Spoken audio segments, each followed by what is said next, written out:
The Trump Organization is severing ties with the owner of the struggling Trump SoHo hotel, The New York Times reported Wednesday.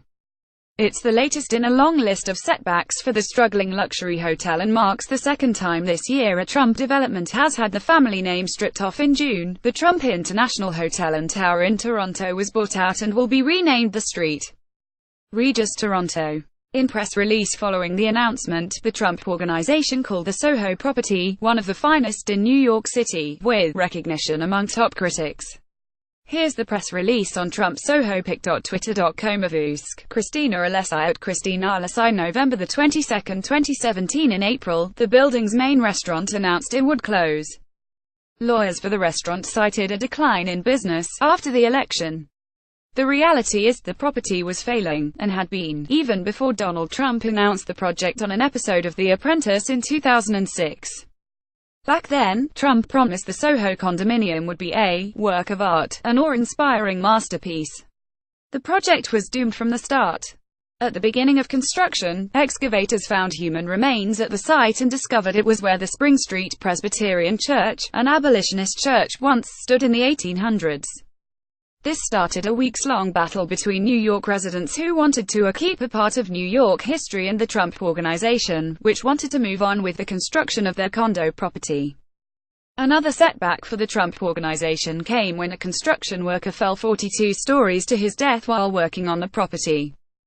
The safety manager the Trump Organization contracted to work on the property had previously been responsible for fire that occurred because of building code violations.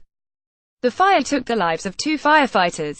Apart from construction struggles, Trump SoHo wasn't actually in the trendy neighborhood of Soho, but rather near the entrance ramp to the Holland Tunnel, which made it a tough sell. The units were also overpriced and not at all practical. To get around zoning laws, the organization was forced to make the property a hybrid hotel and condo, which meant buyers would be prohibited from staying in the building for more than 120 nights out of the year. The units were selling terribly, but Ivanka and Donald Jr. were telling potential buyers and investors the opposite. In 2008, Donald Jr. told The Real Deal magazine that 55% of the units had been purchased. That same year, all 3 Trump kids gathered at Trump Tower in Manhattan and announced that 60% of the building had been purchased. Unfortunately for the Trump family, this constituted fraud and larceny.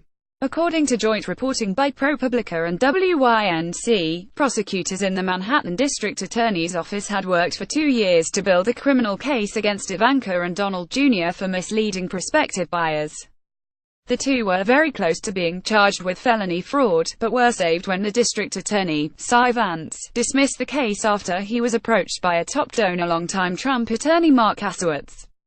As part of his investigation into Russian interference in the 2016 U.S. election, special counsel Robert Mueller is looking into the Trump SoHo property after it was revealed Felix Sater, a former business partner of Trump with deep ties to the mafia and Russian government, was partner in the Trump SoHo development.